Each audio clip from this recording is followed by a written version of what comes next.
Estamos grabando. Bueno, mi estimado doctor, díganos sus dos nombres, sus dos apellidos y su edad. Humberto Sabat Cedeño Vera, 64 años. ¿Usted es oriundo de dónde? Yo soy oriundo, nacido aquí en San Isidro y criado en un recinto que pertenece a San Isidro, que se llama 5 de junio. ¿Y desde que tenía cuántos años hasta cuándo vivía en 5 de junio? Bueno, en realidad en 5 de junio más o menos hasta los 8 años. De ahí me llevaron a estudiar al tercer año de la escuela a San Vicente y luego ya cuarto, quinto se terminé la escuela, la primaria, aquí en San Isidro, en la escuela Paquerizo Moreno. E ingresé al colegio técnico en ese entonces San Isidro hasta tercer año, ¿verdad? Y luego me fui a Guayaquil a terminar los estudios secundarios porque la especialidad no había para seguir medicina. Muy bien. ¿Y cuando usted salió la primera vez de 5 de junio, tenía 8, ¿no? Sí, más o menos. ¿Usted nunca había ido al mar? No, nunca. ¿Y cómo fue? Cuéntenos cómo fue esa primera vez que usted salió y cuando vio el mar. Bueno, prácticamente cuando yo fui a estudiar, como le dije, a San Vicente, que ya eran unos 9 años, y más era una experiencia un poquito nostálgica, porque yo era, mi padre tenía hasta ese entonces 3 hijos y yo era el varón, el único, las 2 mayores eran mujeres y era, como decimos los tuyos también, el vejez, y entonces era el engreído. Pero mi mamá salió embarazada a esa edad, 9 años que yo tenía, y los vecinos, los familiares le propusieron de que me mande para otro lado porque yo podía hacerle algún daño al niño que venía por lo que ya estaba grande y era el engreído. Y entonces usted ya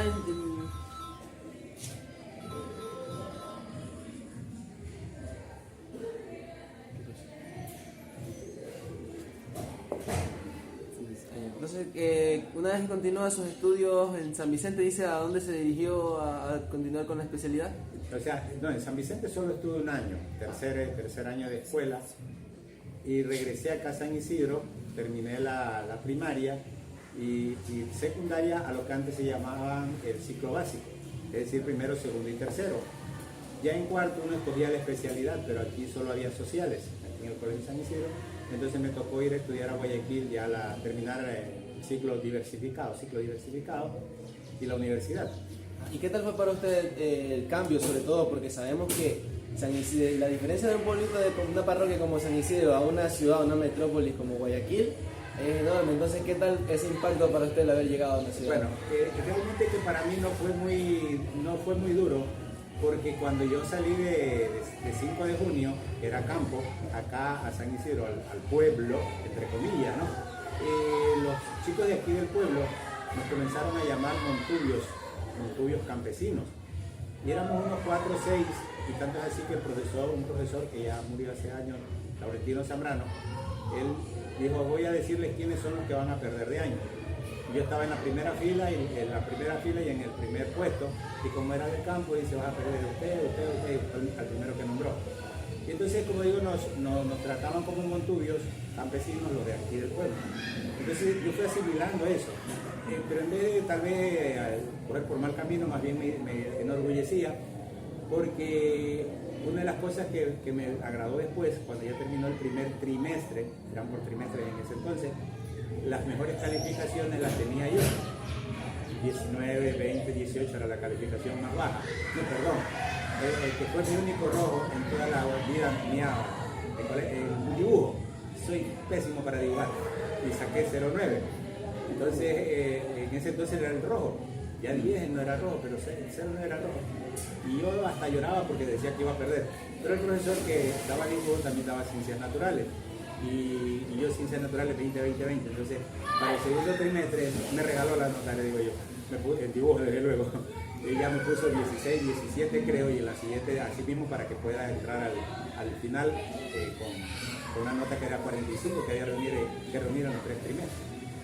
Entonces, una vez que nosotros fuimos de aquí de San Isidro, ya como colegio, fuimos a jugar, había un campeonato intercolegial, interparroquial del Cantón Sucre. Estaban el Eloy Alfaro de Bahía, el Nocturno, el Fanny de Bahía. Sí.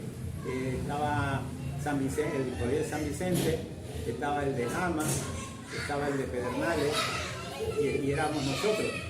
Entonces teníamos un buen equipo. Habíamos ganado acá, empatado afuera y fuimos a jugar a Bahía en el Eloy Alfaro, en el estadio del Eloy Alfaro. Y nos comenzaron a llamar a todos montubios lengüetudos, los de Bahía. Pero en realidad a mí no me afectaba porque yo ya, en cambio los chicos de aquí del pueblo, que eran buenos jugadores también, porque yo también creo que era medio bueno, se sintieron tan mal, con esas palabras, se sintieron tan mal y perdimos 5-1. Nos metieron una goleada. O sea, y luego cuando yo ya fui a estudiar a Guayaquil, allá no era pues el Montubio de San Isidro de Bahía, allá son Manabas Montubio. Entonces te abarca todo. Y nunca me afectó realmente porque yo ya había aceptado ese entre comillas, ese apodo de Montubio. Y me sentí orgulloso. Me encanta decir que cuando a mí me preguntaban, yo soy Manaba Montubio. A mucha honra. Siempre. Y había gente que me decía, realmente te admiro. Porque, o sea, no te sientas, ¿por qué no vas a sentir avergonzado si son mis raíces? Entonces, usted podría decir que de esa época hasta ahora ha habido una evolución tremenda en el término Montubio, porque lo que antes se usaba como burla, como objeto de burla, ahora es objeto de orgullo. Y muchas personas que no son de la cultura, que no pertenecen a la cultura, disculpe, se quieren apropiar también de eso. Entonces, ¿podría decir usted que ha habido una evolución en ese? Desde luego, porque la palabra, incluso le decían saluda Montubio, no seas mal hablado Montubio, o sea, era el Montubio era el que golpeaba a la mujer, o sea, y yo también aprendí mucho de eso de mi papá. Yo nunca jamás vi a mi padre golpear a mi madre, a pesar de ser un campesino, pero él también se identificaba como Montubio. Y entonces es totalmente falso porque el Montubio es el que da garrote, machete. Y yo siempre, cuando a mí en Guayaquil, ya en el colegio, tenía algunos amigos serranos, guayacos, y me decían, bueno, ¿cómo es que tú eres buena gente? ¿No? O sea, sin esas palabras. Yo digo, al Manaba y al Montubio, si tú lo tratas bien, hasta lo ensillas. Pero si lo tratas mal, te mira por la ventana. Entonces, digo, porque si tú quieres, o sea, seguimos como panas amigos, y si no, se me tenían respeto. Pero hasta ahora ni las moscas las mato. Para usted, doctor, ¿cómo fue? Cuéntenos cómo fue su niñez. Bueno, mi niñez, como te digo, hasta los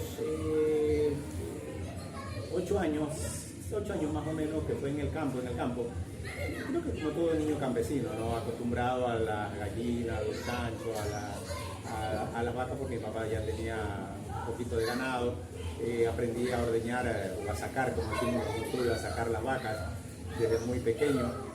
Y luego cuando me tocó, bueno, en San Vicente, ni modo, ese año pues yo estuve totalmente de pata salada. Y regreso acá a San Isidro. Y acá pasaba toda la semana, y los fines de semana igual me tocaba ir a la finca. Creo que como muchos chicos del campo que vienen acá a San Isidro a estudiar, se van el fin de semana al campo. Y así mismo era. Y ahí a mí me pasó una anécdota, porque yo iba a la casa y regresaba para acá, pero a veces mi papá me mandaba a comprar si cabe la redundancia, las compras para la semana. Entonces, pero yo tenía unos 10 años más o menos, ¿no? Porque todavía estaba en la escuela. Y era en invierno, que ya me tocaba ir al campo, a pasar en el campo. Y el día sábado que salía, el señor que estaba pasando en el río, porque nos tocaba pasar en las famosas balsas, y el señor dice, porque las bestias apenas nadaron al paso del río, ¿no? En el río Grande, decía mañana hay paso, dice, porque las bestias ya nadaron poco. Yo el día domingo que ya regresaba para 5 de junio, no veo a nadie, ya era un poquito como 11:30, y no había nadie en la balsa. Entonces yo cogí y digo, si no hay nadie es porque ya hay paso, pero me boto y el río había estado más crecido. Entonces la yegua por la que andaba se hundió con todo yo me alcancé a agarrar del pescuezo de la yegua y yo pasé al otro lado. Paso, o sea, no me pasa nada a mí, pero al momento en que ya llego al otro lado, la yegua al aderezo se le había ido a la barriga y ya no, las compras ya no tenía nada. Entonces, lo primero que pensé en la paliza del río, porque uno de los primeros era la paliza, ¿no? Y me pongo medio a llorar en la playa del río y miro hacia abajo y veo que la alforja, que es la funda de la hora, bueno, donde se cargaban las compras, la vi rebalsando un poco hacia abajo, ¿no? Y de repente la veo como que se detiene y yo pego la carrera, no digo, la alcanzo, por lo menos algunas cosas hay que haber todavía, ¿no? Pero cuando acordé es que ya también a mí era un remolino que había ahí y la había chupado, como término montuyo, la había chupado la alforja y también me agarró a mí. Estaba detenida. Claro, o sea, por eso es que se hunde. No es que se detuvo, sino que la alforja se hundió y yo pensaba que en alguna rama, algún árbol por ahí se había detenido. Pero parece que yo he tenido más sabor para el remolino, porque en vez de chuparme, más bien me botó. Y pude salir milagrosamente. Tragué bastante agua del agua turbia y yo ahora enseño un poco a nadar y le digo a los chicos cuando toman algo de agua de la piscina, le digo, yo aprendí a nadar tomando agua de charco, de lodo, de río crecido. De río crecido, los esteros. Entonces ya igual salí y me puse a llorar ahí nuevamente en la playa del río, como hasta las 4 de la tarde. Y el señor de ahí me dice, pero niño, dice, ya váyase a su casa, ¿no? O sea, ¿cómo? No, que mi papá me pega, me mata. Pero no, igual, no le va a decir nada. Dice, por lo que le ha pasado, usted le cuenta. Me fui, pero al golpe de la yegua. Llegué ya casi a las 6 de la tarde a la casa. Mi papá en ese momento no estaba, yo bajé de la yegua, pues sin nada, de luego, solo con el aderezo y subí. Mi mamá me pregunta, ¿qué pasó? Le digo, casi me ahogo, le digo, man. Y siempre las madres son un poquito más alcahuetas, ¿no? Ya mismo dice, chupa, venga, coma y para que se acueste. Cuando ya mi papá subió como a las 7 a hacer las cosas del... Y dije, ¿y un perro qué pasó? Dice que ha estado a punto de ahogarse. Y ya está durmiendo. Entonces mi papá se quedó tranquilo. Cuando llega un señor por ahí, yo no sé quién había ido atrás mío había ido y había dicho que yo, si no es por un chíparo, que el río estaba de bote a bote y que me boté, o sea, algo exagerado totalmente lo que me ocurrió. Entonces mi papá me llama. A ver, ¿qué es lo que pasó? Cuéntame, yo no sé, aquí dicen que te ha dado punto a ver, que si no es por la gente que te tira un palo, que no sé cuánto, y él conté lo que había pasado realmente. Entonces yo aprendí eso que es un pensamiento muy, muy bueno. Me dice, hijo, no me pegó. Dice, lo que te voy a dar es un consejo. En tu vida puedes perder todo el oro del mundo, pero con tu vida tú puedes recuperar ese oro y mucho más. Y es real, pues. Yo en Guayaquil, para pasar un poquito más adelante, yo en Guayaquil a mí me saltaron como unas 10, 12 veces durante los 9, 10 años que estuve estudiando. Y yo, o sea, llévese en todo. Era cliente fijo, ya era cliente fijo. Llévese todo, o sea, pero no me hagan nada. Y aquí estoy, dando guerra todavía. Está bueno. A mí me cuentan que Humberto sabe mucho amorfino, mucho verso. Sí, versos del niño, lo aprendí. Por ejemplo, no sé rezar, pero para contestar soy bueno porque mi mamá era rezadora. Para contestar los rezos. Sí, para contestar. Entonces, ella para todos muertos la buscaban en ese sector y la gente no sabía contestar. Entonces me llevaba, yo como de los 6, 7 años, yo ya sabía contestar los rezos a mi mamá. Y ya, pues el rezo lo sé a contestar en todos los pasos del rezo, porque lo aprendí desde muy pequeño, ¿no? Pero ahí, por ejemplo, amorfinos, si quieren saber, señores, cómo enamora el Montubio, se sube por la azotea, señora de mi Maduro. Señorita, yo soy un pobre pero generoso, con un hueso de espinazo colado de sabroso.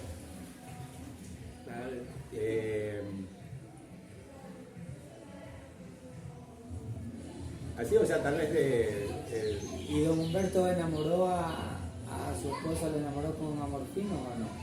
Bueno, ya era un poco moderno.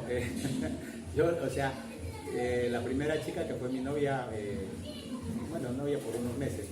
Yo digo, siempre he creído en el amor a primera vista, porque a mí me pasó igual, ¿no? O sea, yo vi a esa chica y, chica, me impactó, así. Hizo clic.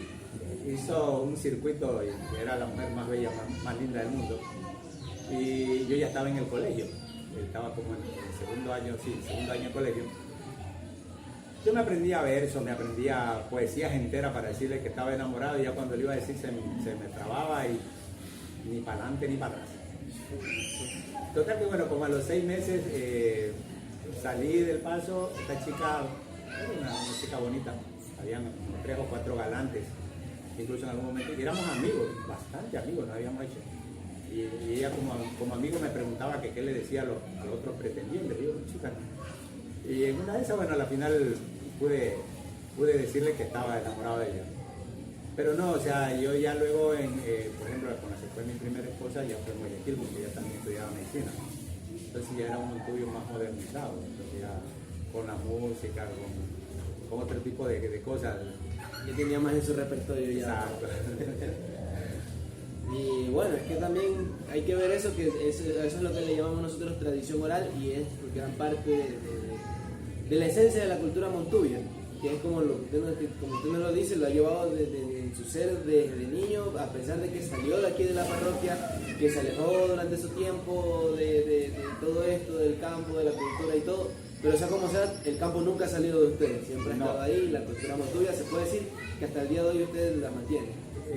O sea, yo salí ya como médico, 7 años de estudio, y al hacer la rural, me había casado porque era, como digo, estudiante de mi primera esposa, era estudiante de medicina, salió doctora también, y nos casamos para poder tener un grupo de escoger, porque uno escogía el lugar donde iba a estudiar, ahí iba a hacer la rural. Y las mujeres con hijos eran los primeros que las escogían, ¿no? Y luego iban las mujeres que estaban embarazadas y luego las mujeres que estaban casadas. Pero en el momento que escogía a la mujer casada, si el marido era estudiante de medicina, lo llamaba y le incorporaba al grupo. Entonces uno podía escoger cercano, ¿no? Entonces ella escogió aquí San Isidro para hacer la rural y yo escogí Amo, que eran zonas rurales. Entonces la rural, como que era desde médico. Y luego yo, como al año y piquito de haber hecho la rural, yo me ubico en el seguro campesino y trabajé 29 años en el seguro campesino, desde el año 91 hasta el 2019 que me jubilé. Entonces toda la vida dedicada precisamente al campo, y justo en la zona donde yo fui originario, porque la comunidad de 5 de junio, donde yo me crié y donde mi papá tenía la finca, primero estaba afiliada a San Agustín y luego la afiliamos a Colorado, donde yo trabajaba. Estaban cerca, o sea, y todo el tiempo en la vida campesina, o sea, trabajando con la gente del campo, con la gente más humilde, con la gente más necesitada. ¿Y qué tal su experiencia como doctor, precisamente atendiendo a pacientes campesinos? Porque usted sabe que muchas veces dentro del campo suelen darse lesiones o, por ejemplo, vivencias que muy comúnmente en la ciudad no se ven. Por ejemplo, que una persona lo patee algún caballo y lo deje mal golpeado. ¿Sí le tocó vivir alguna experiencia así? Bueno, muchas. A mí, yo en el campo, como médico en el campo, en el área de seguro campesino, por ponerte un ejemplo, no los conté, pero debo tener unos 50 partos más o menos que me tocó atender en mi vida de médico del seguro campesino. Y nunca tuve una complicación. Mira, nosotros el horario era de 8 horas, de 8 de la mañana, perdón, el inicio era 6 horas, de 8 de la mañana a 2 de la tarde. Luego cuando llegó Correa puso 8 horas, entonces ya era de 8 a 4. Pero yo nunca me negué, porque generalmente los partos son en la noche. No sé por qué, no sé si porque los hijos son hechos en la noche, pero casi la mayoría de partos son en la noche. Entonces, yo te cuento, había partos que me amanecía atendiendo, salía al parto por 4 o 5 de la mañana y yo a las 8 de la mañana estaba trabajando nuevamente. Entonces nunca me negué a atender una emergencia al campo. Para mí fue una experiencia, y si tendría que volver a ser médico, volver a nacer, haría la misma actividad que dedicarme a trabajar en el campo, pero en la zona, no en esos seguros campesinos que están cercanos a los pueblos, en el campo.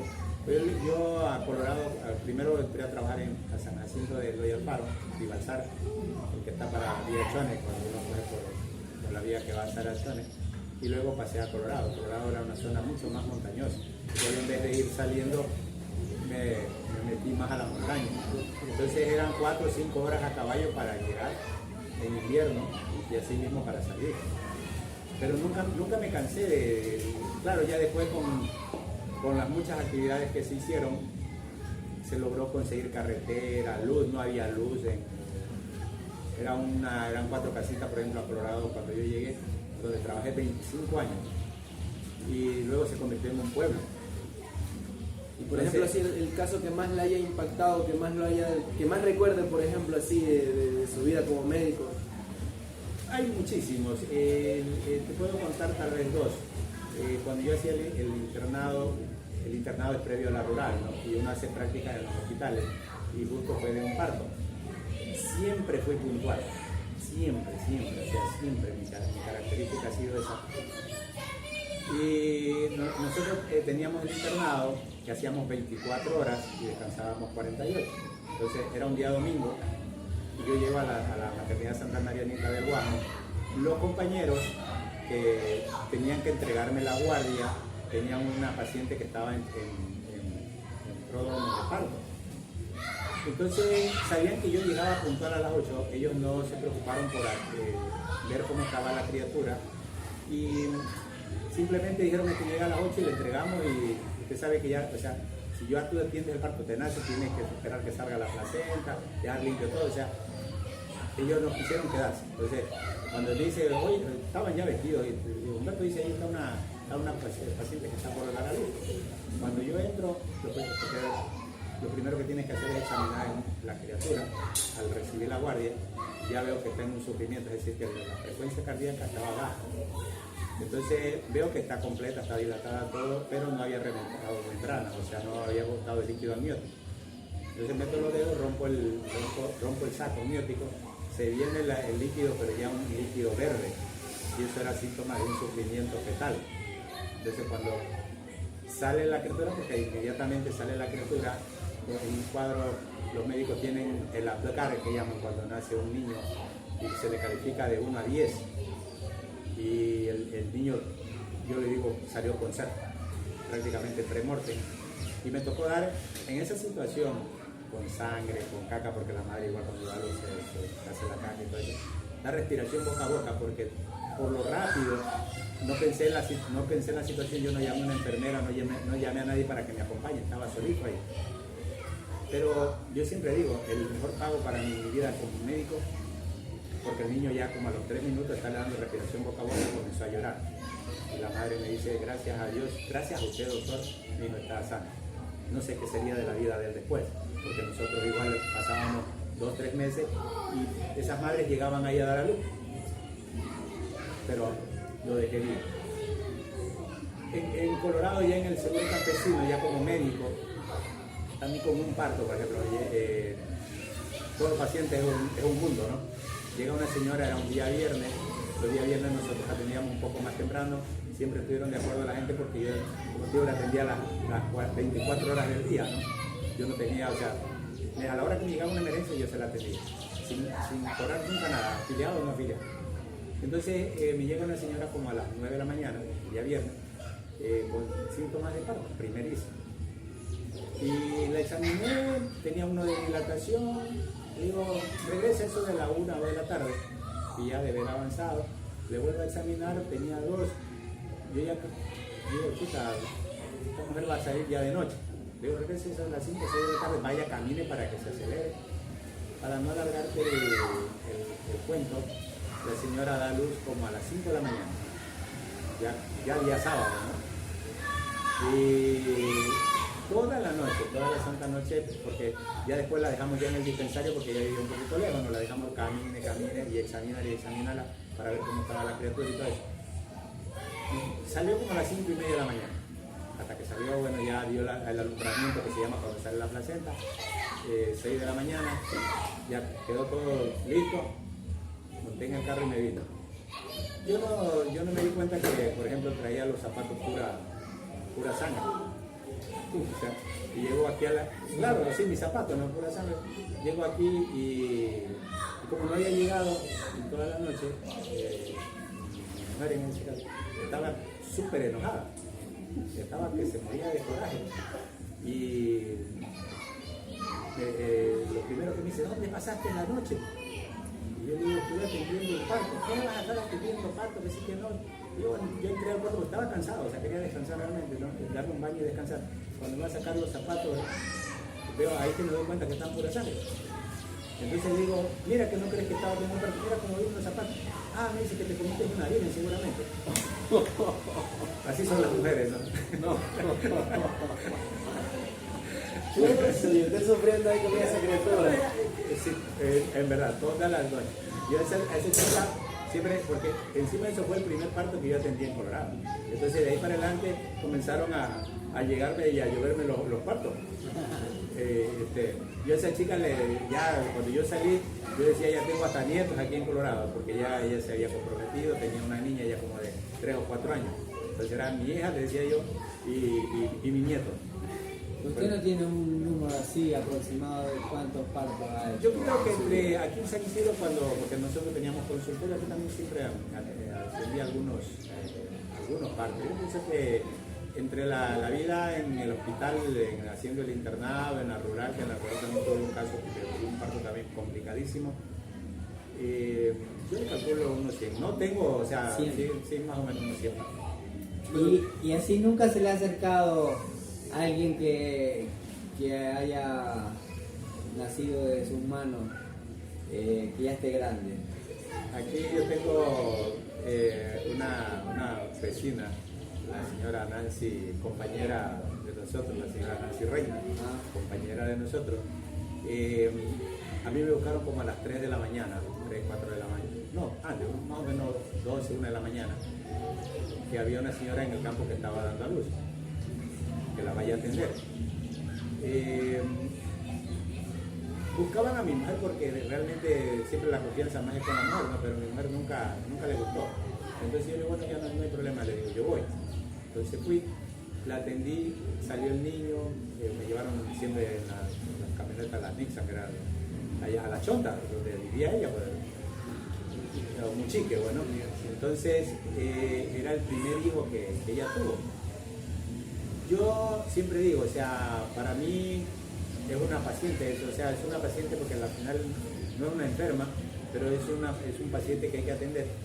Yo nunca después le encontramos, yo nunca me di cuenta de la cara de ella. O sea, simplemente fui a atender, en serio, fui a atender el parto, atendí el parto, salió la criatura, ya quedó con placenta afuera, todo ya sin sangrado, el sangrado normal. Y como a los 30 años nos volvemos a encontrar, yo no sabía, y ella más bien le dice a mi actual esposa que yo le he atendido el parto, o sea, el primer parto. Entonces, y me dice, ¿dónde? ¿Cómo? O sea, sí, dice, tú fuiste allá a la casa de ella, digo, a La Chonta. Sí, dice, allá, dice, tú fuiste, dice, a atender. Ahí yo me acuerdo, pero por la anécdota que me acordaba de que yo había ido a atender ese parto al campo. Claro. Y entonces ahí yo le digo, me gustaría conocer a ese niño. Y ya hombre, pues ya con hijos también. Y después nos tocó, o sea, le digo, chuta, también, bueno, qué lindo encontrar al médico que me trajo al mundo y todo eso. Y como digo, en Colorado, sí, muchísimas mujeres que daban a luz y luego iban a hacerse atender. Y, por ejemplo, yo he escuchado de familiares míos que tienen así, que son doctores y que han hecho su rural y todo, de que, por ejemplo, han atendido a alguna persona y esa persona le ha quedado agradecida y días, semanas, meses después ha vuelto y le ha dado alguna gallina, alguna racima de bebé. ¿Le tocó vivir algo así parecido? O sea, puedo decir que perdí la cuenta. En realidad perdí la cuenta. En realidad perdí la cuenta. O sea, esa es la característica también de nosotros los montubios, ¿no? Que como somos agradecidos, damos lo mejor que tenemos.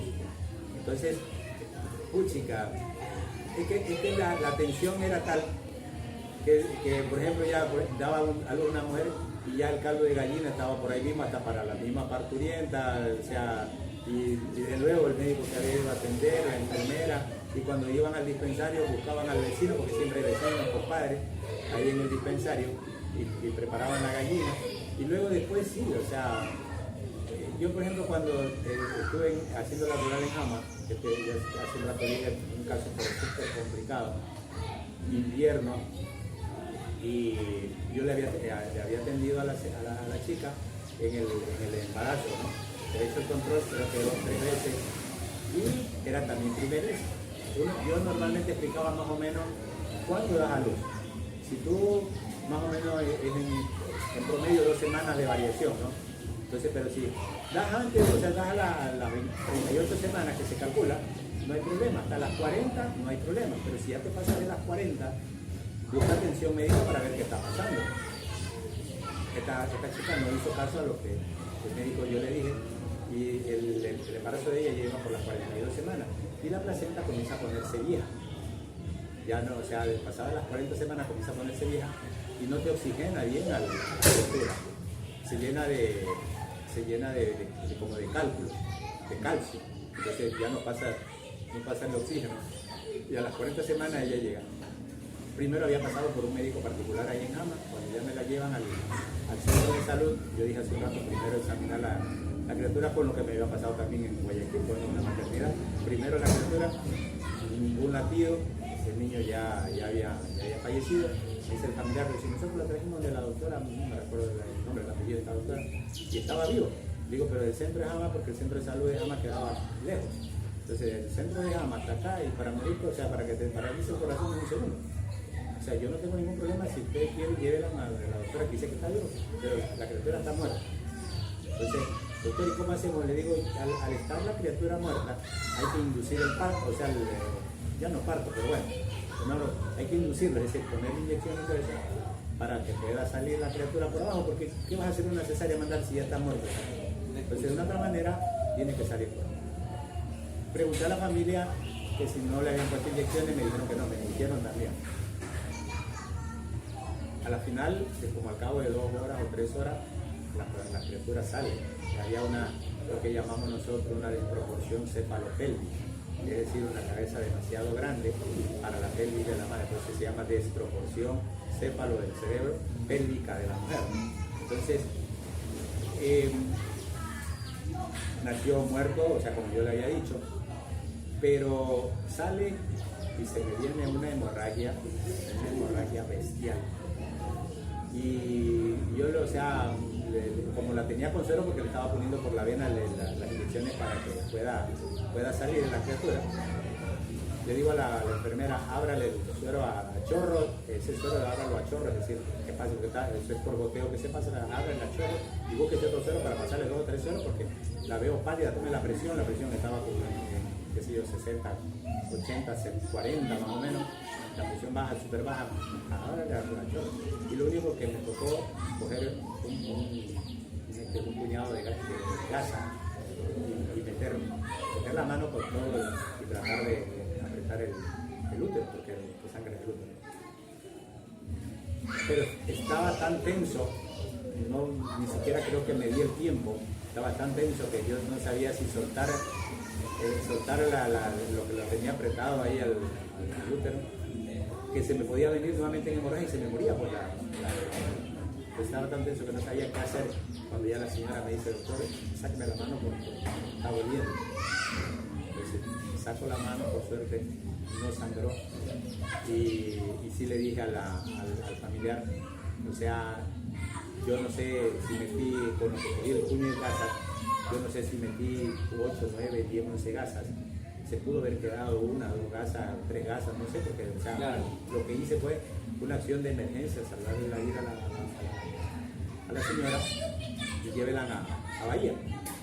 No había en ese entonces, era invierno y había solo en avioneta. La señora la sacaron en avioneta, llegó a Bahía, le tomaron radiografía, se había quedado una gasa, le hicieron el legrado, la limpieza y la señora se salvó. Pero lo bueno tal vez para recordarte, ahí sí me acuerdo que me llevaron el padrón de todos los gallos de regalo. Doctor, ¿y qué de un tiempo acá hasta ahora, cómo lo ve a San Isidro culturalmente? Bueno, yo creo que a través del tiempo y a través de como parroquia, como Manabí, como Ecuador? Mira, ya nosotros, como dijo el compañero, ya es un orgullo más bien ser Montubio. Te cuento otra anécdota. Cuando yo regreso, ya salí del médico de la rural, con mi esposa en ese entonces, mi mujer, ella hizo la rural aquí, nos radicamos aquí un tiempo. Y fui profesor del colegio como unos 10 meses, del colegio San Isidro.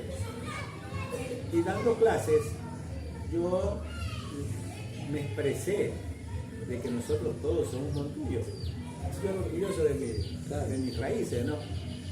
Y hubo una chica que dijo, no doctor, está usted mal, yo no soy montubio. Todavía vive, yo no soy montubio. Digo, no es verdad. Le conté la anécdota de lo que había pasado desde que yo salí acá, lo que habíamos ido, y que usted será montubio, yo no soy montubio. Así, o sea, con ese orgullo, yo no soy esto, yo no soy el otro. Bueno, está bien, es su criterio, pero nosotros como Manaba somos todos, creo que montubio. Yo soy de otras raíces. Pero ahora, ¿quién no te acepta? Si tú dices yo soy montubio, bienvenido, o sea, qué bueno. O sea, yo digo que en Guayaquil a mí me felicitaban, oye, qué orgulloso que te sientes tú de tu raíz. Recuerda que yo soy malabaño, tú. Usted como doctor, trabajando con el manada, con el campesino, con el montubio, experiencias excelentes. Única. Nunca tuve tal vez un mal agradecimiento. Algún choque, nunca, porque lo sabía tratar, o sea, sabía cómo tratarlo, o sea, a la persona. Agregado de que yo siempre, alguna vez, o alguien que quiso denunciarme por cierta cosa, yo le dije, ok, yo no tengo ningún problema en que vayan y vengan una investigación, porque ¿de qué me pueden acusar? Que me robo la medicina, tienen que demostrarme. Yo nunca, si por obvias razones caía yo enfermo, la pareja que en ese entonces me acompañaba, caía enferma, yo nunca ocupé una pastilla de dispensario. Había una señora que vendía medicina, yo compraba la medicina. Que yo le falte el respeto a una dama, jamás, porque a veces me tildaban de bravo en el consultorio. Y yo siempre decía, y ya cuando me conocía a mí, bueno, usted no ha sido bravo, pues yo soy serio. Y dentro del consultorio, yo me puedo jugar, bromear fuera del consultorio, pero ya dentro del consultorio era muy serio. Y esa seriedad se traducía como braveza, pero no era así. Y de hecho, a veces hasta mis hijas, que son mis hijas y me conocen, no es que tú eres bravo, que no, yo no soy bravo, o sea, porque a veces estoy así serio y cuando conversamos y me pongo serio y digo, pero no estoy bravo. Y de lo que era San Isidro, cuando nosotros salimos aquí por Puchica, muchas más calles, lo que era el pueblo, pues era aquí la parte central. Creo que no llegábamos, no teníamos ni siquiera agua entubada en ese entonces.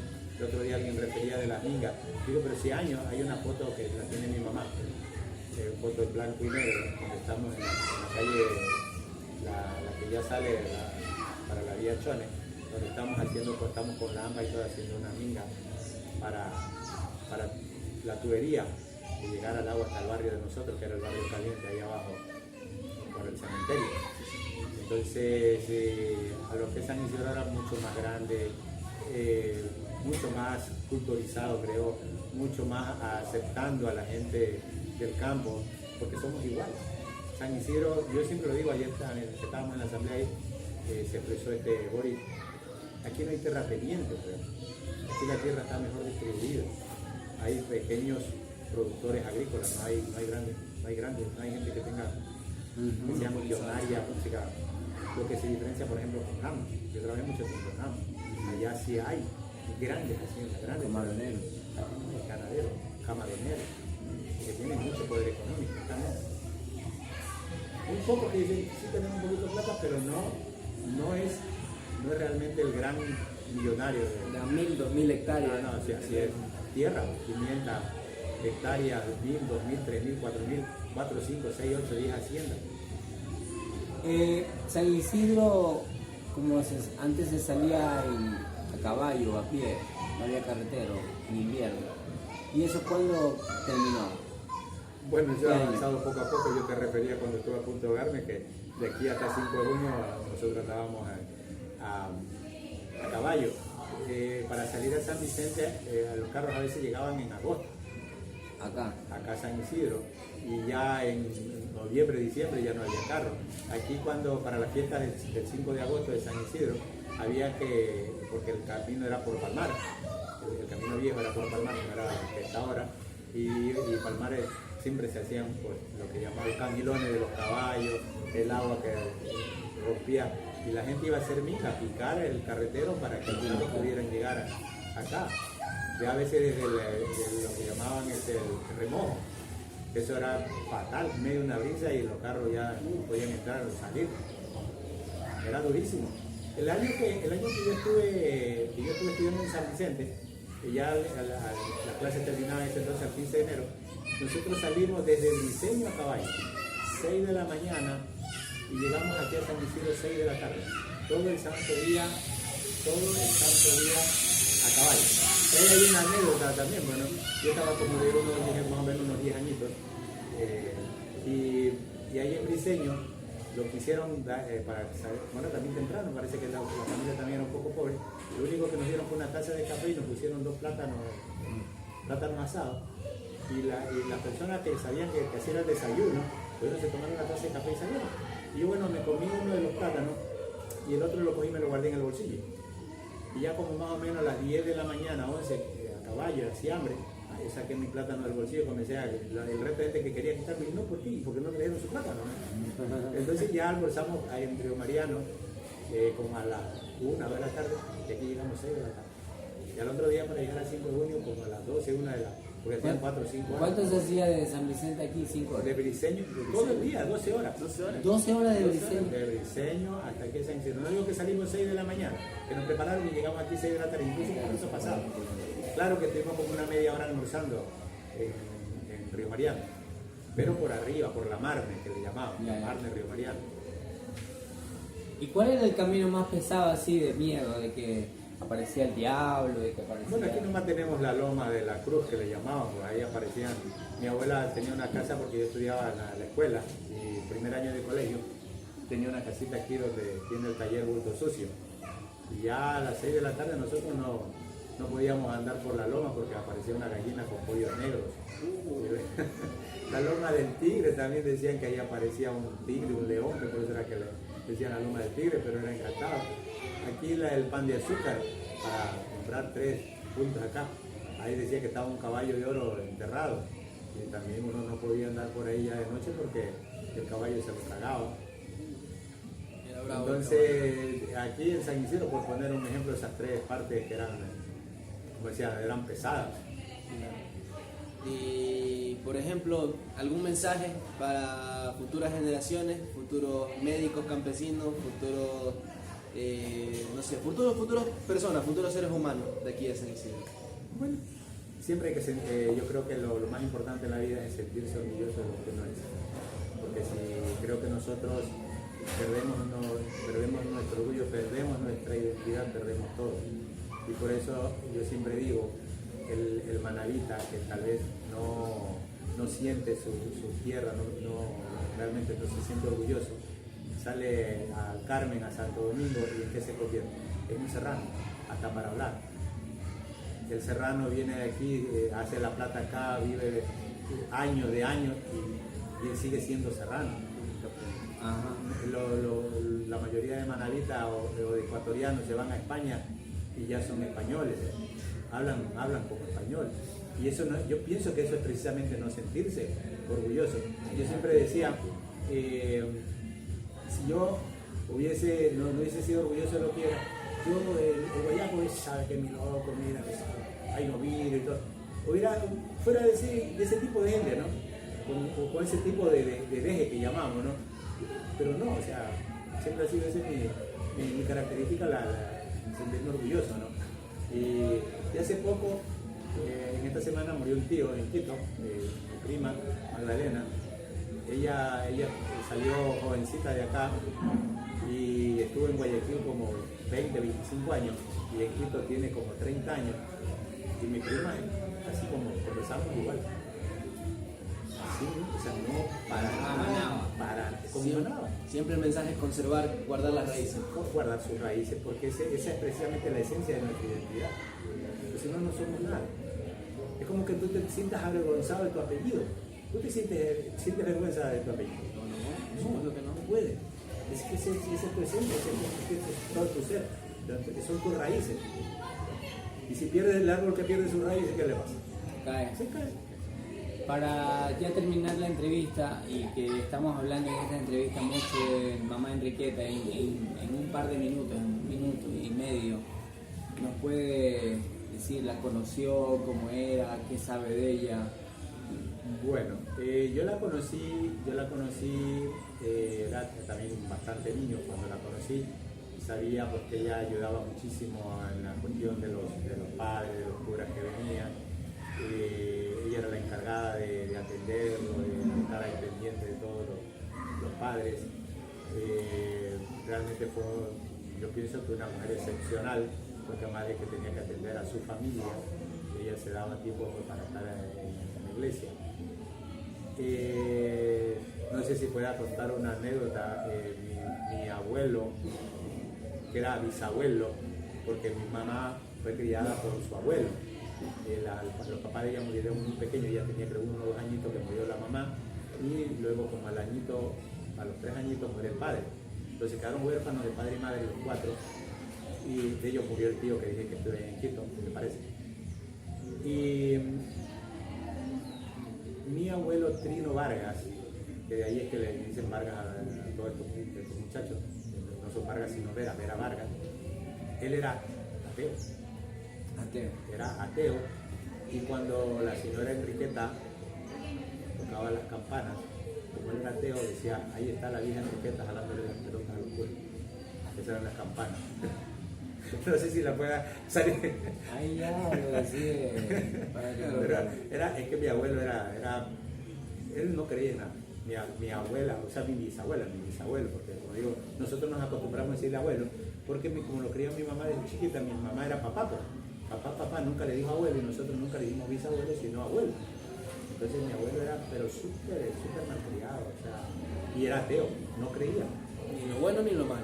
Dios ni el diablo. Sí, no le digo que se empezaba así, cuando decía, escuchaba ya las Pero cosas. ¿qué sabe usted? ¿Qué ha escuchado? ¿Qué ha visto? ¿Qué sabe de mamá Enriqueta? Bueno, lo poco que era una mujer excepcional en el sentido del trabajo que ella desempeñaba en la labor pastoral. Y antes no, como le dije, ya tenía también su familia, y además de dedicarse a su familia se daba tiempo para estar en la iglesia. Es lo que podría decir, y es lo que conozco porque estaba bastante pequeño. Y no se olvide que yo prácticamente me fui a estudiar a Guayaquil cuando tenía 14, 15 años. Me fui a estudiar a Guayaquil, pasé 10 años en Guayaquil, 7 de medicina, 3 de cuarto, quinto y sexto, que era el diversificado. Claro. Luego pues regresé acá yo un año más o menos, 1 año y medio, y luego me fui nuevamente al campo a trabajar. Entonces sí venía yo para acá, pero no es como cuando tú estás permanentemente en el pueblo, ¿no? Que puedes tal vez conocer un poco más. Bueno, muchísimas gracias por habernos ofrecido esta entrevista, y ya la estaremos reproduciendo de alguna manera en alguno de los casos. Ok, muchísimas gracias a ustedes antes por hacerme el favor de venir hasta acá a mi casa a compartir este rato. Sí, para nosotros es un disfrute. Listo.